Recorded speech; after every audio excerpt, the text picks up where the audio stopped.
단군 이래 최대 무기 개발 사업인 한국형 전투기 사업이 본궤도에 올랐다. 전투기 개발에만 8조 6천억 원, 120대 생산에 10조 원이 투입되는 18조 6천억 원짜리 초대형 사업이다. 방위사업청은 24에서 26일 사흘에 걸쳐 KF-X 사업에 대한 상세 설계 검토 회의를 갖고 어제 최종 합격 판정을 내렸다. 이에 따라 10월부터 시험용 전투기 제작에 들어간다. 2016년 1월 개발 착수한 지 3년 9개월 만이다. KF-X 제작 업체인 한국항공우주산업 류광수 KF-X 사업본부장은 KF-X 개발에 필요한 상세 설계도면 12,000장 가운데 9,300장을 완성했다며 전투기 핵심 장치와 구조를 포함해 상세 설계 78%를 마쳤다고 말했다. KF-X는 곧 퇴역할 F-4와 F-5 전투기 대체용이다. F-16 이상 성능을 가진 쌍발 엔진 전투기다. 이 전투기가 2026년부터 배치되면 한국 공군의 전투력은 급상승한다. 개발 목표는 5세대급 스텔스 전투기인 F-35보다 낮은 4.5세대지만 실제론 성능이 기대 이상이고 이미 반쯤 스텔스다. 개발기관이 KF-X의 스텔스 기능 공개를 꺼리는데 레이더의 0.5제곱미터 크기 정도의 비행물체로 보인다고 한다. 글로벌 시큐리티에 따르면 미 해군 FA-18F와 프랑스 라팔은 레이더의 1제곱미터 크기로 F-15는 25제곱미터, 스텔스인 F-35는 0.005제곱미터로 보인다. 카이는 이를 위해 KF-X의 동체 구조를 F-22와 유사한 스텔스 모양으로 설계했다. 대부분 센서는 기체 안에 넣었고 동체 아래 중앙에 장착하는 4발의 중거리 공대공 미사일도 반쯤 매립했다. 스텔스기의 특징인 내부 무장함을 추가로 만들 수 있도록 설계에 반영해두었다. 카이는 스텔스 재료와 기술도 개발 중이라고 한다. 카이 관계자는 앞으로 KF-X의 스텔스 기능을 개량하면 F-117 수준이 될 것이라고 전망했다. KF-X는 급선회 및 기동 등 비행 능력에다 최첨단 장치로 무장한다. 전 세계 일반 전투기 가운데 최강 성능을 예감하고 있다. 북한 전투기는 아예 상대가 되지 않고 중국은 물론 일본의 일반 전투기보다 우수하다. 따라서 동북아에서 공중전이 벌어지면 공군 F-35E가 먼저 나가 상대방 스텔스기를 상대하고 이어 일반 전투기는 KF-X와 F-15K가 제압할 수 있다는 얘기다. 여기에다 개량된 진짜 스텔스 KF-X가 나오면 동북아에선 한국의 하늘을 넘보기 어려울 것으로 보인다. 자주국방의 핵심이다. 방위사업청 정광선 KF-X 사업단장은 프랑스 라팔이나 미국 F-35 등은 개발 당시만 해도 새로운 기술이어서 엄청난 비용에 난관도 많았다면서 KF-X는 선진국 기술과 개발 과정을 참고해 개발에 유리했다고 말했다. KF-X는 처음부터 수출을 고려, 핵심 장치를 비롯해 65%를 국산화했다고 한다. 생산 단가는 대당 800억 원인데 생산량에 따라 가격은 내려갈 수도 있다. 전투기와 핵심 부품 수출도 가능하게 됐다. KF-X 사업을 완료하면 다양한 공대공 및 공대지 미사일 국산화 기회도 열린다. 동체 개발을 맡은 카이 이히로 상무는 이번 사업으로 한국의 전투기 개발 능력이 영국이나 프랑스를 능가하게 됐다고 평가했다. 하지만 KF-X는 착수부터 수없는 고비를 넘어야 했다. 김대중 대통령이 2001년 3월 공사 졸업식에서 최신의 국산 전투기 개발을 약속한 이후 13년 이상 허비했다. 전문기관의 타당성 검토만 5차례 했지만 천문학적 예산과 첨단기술 장애에 누구도 책임지지 않으려 했다. 2015년엔 F-35 도입 대가로 미국 로키드 마틴이 한국에 제공키로 한 25개 기술 가운데 다기능 위상 대열 레이더 등 4가지를 미 정부가 거부하기도 했다. 그때 KF-X 사업은 다시 절체절명의 위기에 빠졌다. 실제 개발 과정은 첩첩산 중이었다. 전투기를 독자 개발한 경험이 없는 한국으로선 맨땅의 해쟁이었다. 특히 미 정부가 기술 제공을 거부한 AESA 레이더와 적외선 추적 장비, 전자광학 표적 추적 장비, 통합 전자전 장비의 국내 개발은 최대 관건이었다. 이 가운데 전투기의 눈인 AESA 레이더 기술은 선진국이 유출을 엄금하고 있다. AESA 레이더 외 나머지 세 가지는 이미 개발한 적이 있어 어려움이 비교적 적었다. 국산 AESA 레이더는 5mm 크기의 잠자리 혼눈과 같은 모듈 1080 화력계를 원형판에 박아놓은 것이다.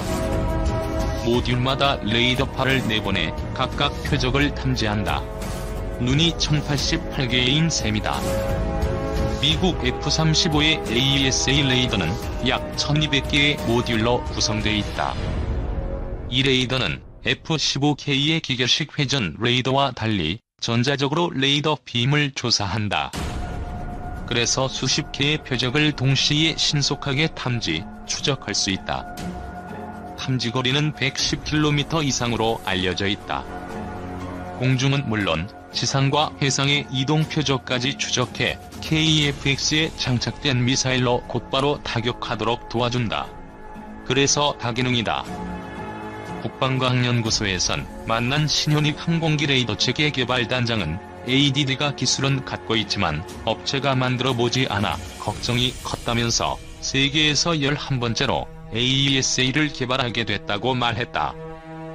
국산 AESA 레이더를 시험평가한 이스라엘 엘타 측은 이스라엘보다 우수하다고 평가했다. 모듈의 소재도 첨단이다. 지난 18일 방문한 한화시스템 영인연구소에서 공개한 AESA 레이더를 구성하는 16개짜리 모듈 세트는 주먹의 3분의 2 크기였다. 단가는 4,500만원으로 제네시스 자동차 한 대 값이다. 해외에서 수입하면 8천만원 이상이다. 2026년까지 3,658억 원을 투입하는 AESA 레이더는 개발 3년 만에 하드웨어의 85%를 제작했다. 내년에 완전 국산화할 계획이다.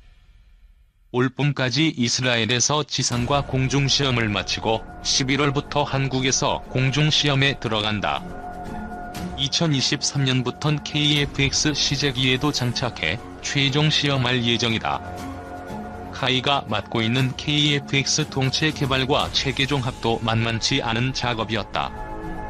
류 본부장은 ADD가 탐색 개발에서 내놓은 KF-X 형상을 무려 9번이나 수정했다면서 이제야 맵시 좋은 최종 형태가 나왔다고 말했다. 하지만 전투기 무게 감량에 어려움이 많았다.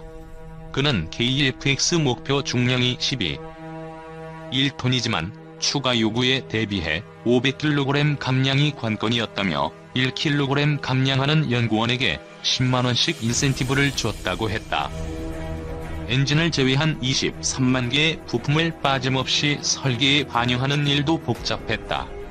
자동차 부품은 2에서 3만 개다. 현재 카이 4천 공장에선 1250명의 연구원과 엔지니어가 KF-X 개발에 전념하고 있다.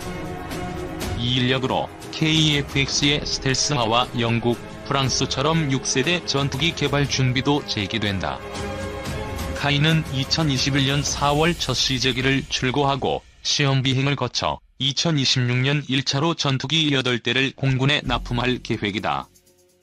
그러나 선진국의 5에서 8년보다 짧은 4년의 비행시험에 따라 명품 무기 실패 우려도 있다. KF-X 사업은 2002년 11월 소요가 결정됐고 2011년부터 2년간 국방과학연구소 주관으로 탐색 개발이 진행됐다. 이때 카이에서 30명의 엔지니어가 참여했다. 이후 약 3년의 기간을 지나 2016년부터 체계 개발이 본격화됐다.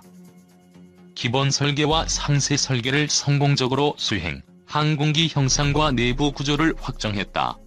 현재 시제기를 제작하고 있다. 항공기 기술이 가장 앞선 미국에서도 개발 일정 지연이 일상적으로 발생한다. 그러나 우리는 KF-X에 예정된 일정을 준수하고 있다. 그 자체에 큰 자부심을 갖고 있다. KEFX 개발을 위해서는 수십만 개의 부품과 구조물, 기계장치, 전자장비 등이 필요하다. 복잡성과 성능 측면에서 극한의 기계를 개발하는 것이다. 항공기 개발 역사가 일천한 한국에서 전투기 개발에 도전하고 있다는 사실 자체가 경이적인 일이다. 가장 어려웠던 점은 개발 인력 확보였다. KEFX 개발 착수 시점에 조선업계의 극심한 불황으로 선박 설계 엔지니어들을 다수 채용해 위기를 넘겼다.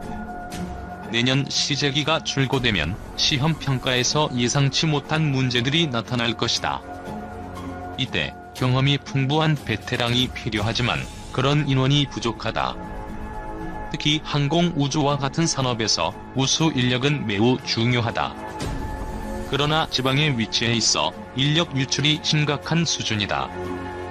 PDR에서 엔진의 공기흡입구 설계와 전투기 내부 배치 설계가 어려웠다. 공기흡입구는 음속의 2배에 가까운 초음속 환경에서도 정상 작동해야 한다. 총 8회의 풍동시험과 컴퓨터 시뮬레이션을 통해 지금의 공기흡입구 설계를 완성했다. 아름답지 않은가? 또한 초음속 성능을 위해 항공기 단면적을 최소화해야 한다. 항공기 내에 탑재해야 하는 엔진, 착륙장치, 2차 동력장치, 비행저 액추에이터 등을 배치하는데도 많은 노력이 필요했다. CDR 과정에서는 중량 목표 달성이 어려웠다. 항공기 개발 역사에서 목표 중량 달성은 언제나 어려운 과제다. F-35 스텔스 전투기도 중량 목표를 달성 못해 개발 일정이 18개월이나 지연됐다. KEFX 중량 절감을 위해 포상 제도를 운영했다.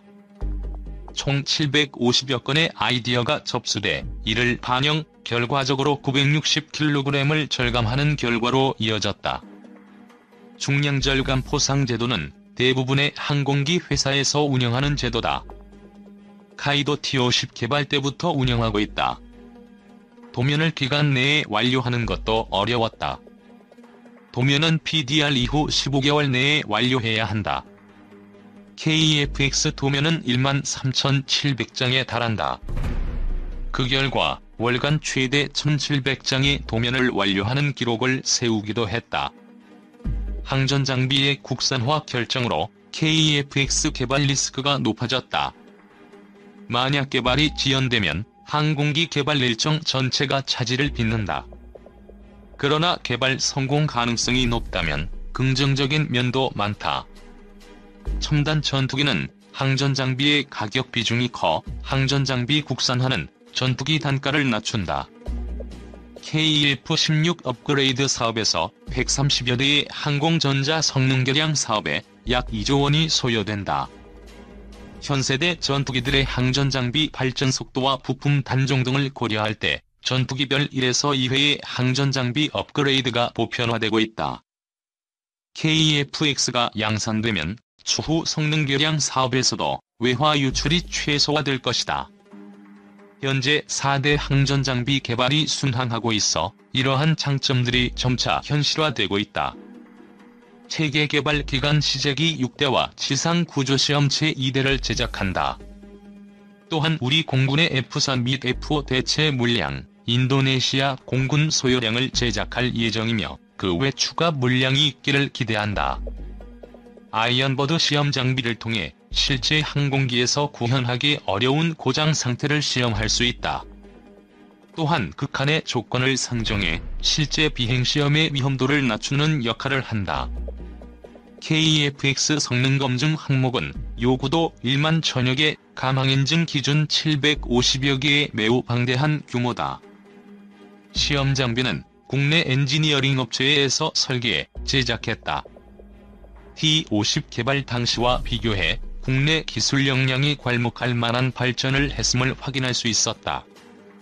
또한 이 과정을 통해 확보한 장비 및 노하우는 한국의 항공기 개발 인프라를 세계적 수준으로 높인 것으로 평가한다. 비행시험은 2022년 착수 예정이다. 총 2,000회 이상의 비행을 예정하고 있다. 초기 건전성 비행 영역 확장 성능 검증 무장 적합성 및 군운용 적합성 시험으로 구성된다. 초기 건전성 시험은 안전한 비행 영역에서 각 계통의 기능을 점검하는 것이다. 비행 영역 확장 시험은 비행고도, 속도, 하중 등을 확장해가는 시험이다. 성능 검증은 비행 성능, 비행저, 세부 계통, 항공전자, 고도속도기의 무장 계통 성능 등을 검증한다. 무장적 합성 시험은 무장의 안전 분리 및 무장 정확도를 검증한다. 군운용적 합성은 소요군인 공군이 수행한다. 홍대지 무장 시험은 체계 개발 기간이 끝난 후 별도 프로그램으로 수행될 예정이다. 두 가지 소재가 적절하게 혼합되어 사용됩니다. 그리고 여기서 중요한 것은 F-22는 스텔스 도료를 기체 전체가 아닌 일부에만 칠하는데 선배격인 F-117이나 B-2는 전체의 램을 칠했지만 F-22는 부드러운 곡면 설계를 사용하고 기체 표면에 램을 기체 표면에 장착하기 때문에 쉽게 벗겨지고 관리에 문제가 많은 스텔스 도료를 사용하는 부분이 그렇게 많지 않습니다. F-22의 형태를 보면 전투기다운 형태인데 동체에 기본적으로 각 모듈을 연결하여 만들었는데 정비를 뒤에서 사다리를 오르거나 할 필요가 없도록 기체의 어떤 부분에서도 쉽게 점검창을 열고 접근할 수 있으며 기수부에 있는 대형 항전장비 격실 2개에는 100개가 넘는 항전장비 모듈이 수랭식 셰시에 수납되어 있고 각 모듈은 고장 난 모듈을 그대로 빼고 새 모듈로 교체가 가능합니다. 그리고 F-22는 전방동체가 기수 끝까지 이어지는 날개 동체 혼합 설계 방식을 채택하여 전방동체가 기수와 날개 앞부분에 있는 수동 능동 안테나를 포함한 다양한 컨포멀 센서우가 내장되어 있습니다. 록히드 마틴사는 이 내장 센서들은 표적이 발산하는 전차를 18GHz의 주파수까지 수집하여 표적에 도달하는 시간과 도래강육도 계산할 수 있다고 합니다. 이런 센서를 통해 자동적으로 신호를 분석하여 표적의 위치를 확정할 수 있고 여기에 AN/APG-77, AESA 레이더가 수집하는 데이터와 합해지면 F-22A의 조종사는 목표 및 위협을 파악하게 됩니다. 기체의 가장자리의 각은 모두 날개 전연과 후연에 정렬되어 레이더 반사 면적인 RCS를 줄임으로써 스텔스의 성능을 극대화시키고 동체에는 측면에 2개, 중앙에 1개, 모두 3개의 동합 무장격실이 있습니다. F-22A 랩터의 전방동체는 알루미늄과 복합물질고 만들어졌으며 앞쪽에 레이더 격벽과 조종석, 앞바퀴 칸, F-1 연료탱크로 구성되며 와이어링 하니스 7과 조종계기, 항전장비 수납대, 캐노피 마운트 팔을 포함한 3,000개가 넘는 부속품들로 구성되어 있으며 길이는 5.1m, 폭 1.76m, 무게는 771kg입니다. 2개의 구획으로 나누어지는 전방동체는 2개의 세로대와 2개의 지지대로 연결되며 복합 소재로 만든 지지대는 F-22의 기수부, 흡기구, 주날개의 항공역학에 맞게 부드러운 형태로 연결되며 알루미늄으로 제작된 1m의 세로대는 조종석의 창문턱이 되며 그 위에 캐노피가 있습니다. 캐노피는 투명판 2개를 적층해 놓은 것으로 시에라신 실마사에서 모놀리식 폴리카보네이트구로 가공하였고 덮개를 지탱하는 알루미늄 프레임은 8개의 잠금 장치로 잠그며 조종석 사다리는 조종사가 스스로 개방할 수 있는 구조입니다. 방동체의 25%는 전자 빈용접을 한 티타늄 붐으로 구성되며 티타늄 붐의 무게는 294kg이며 이것을 사용하면서 연결 장비가 필요 없게 되었고 해당 부분의 중량은 75%나 줄이고 엔진 격실 점검창은 티타늄 허니콤식으로 이루어져 있습니다. 전방동체 다음은 중앙동체인데 이 부분은 F-22에서 가장 크고 복잡한 부분이며 3개의 모듈로 조립해서 만들며 35%의 알루미늄, 23.5%의 복합 소재, 35%의 티타늄으로 구성되는데 4개의 티타늄 벌크헤드 중 하나가 역사상 현존하는 항공기들에 쓰이는 티타늄 단일 구조로는 가장 큽니다. 중앙동체는 길이 5.1m, 폭은 4.5m에 높이는 1.8m이며 무게는 3.85톤이나 되는데 유압, 전기, 보조 출력, 연료 개통 등 랩터의 모든 시스템들이 중앙동체를 거치는데 3개의 연료 탱크와 4개의 내부 무장격실, 6면장 20mm 발칸포, 보조 출력 장치가 모두 중앙동체에 포함되어 있습니다. 후방동체는 전방, 중앙동체를 제작한 록히드마틴사가 아닌 보잉사가 제작을 담당하며 F-119PW100 엔진 2기를 탑재하고 환경제어 장치, 유압, 전기, 연료, 엔진 시스템에 부가 장비를 탑재하며 후방동체는 장시간의 초음속 비행과 고중력 기동이 버틸 수 있도록 견고하게 만들었고 길이는 5.7m, 폭은 3.6m, 무게는 2.26톤이며 티타늄 67%, 알루미늄 22%, 복합 소재 11%로 구성됩니다. 주날개는 전연 후퇴각은 48도, 후연 전진각은 17도의 사다리꼴 모양이며 F-22의 날개 면적은 78.04제곱미터로 설계하여 적은 인력 하중을 확보하면서 F-22의 받음각 60도로 비행할 수 있게 됩니다. 날개 전연은 전체적으로 플랩이 설치되고 후연에는 작은 보조날개와 플랩이 있으며 수평 꼬리 날개는 주날개와 일부가 겹치도록 배치되어 있고 수직꼬리 날개는 28도 기울어져 있어서 기동성이 향상됩니다. F-22의 레이더와 광학 장비가 포함한 센서, 통신 장비, 전자전 대응 장비 등의 항전 장비들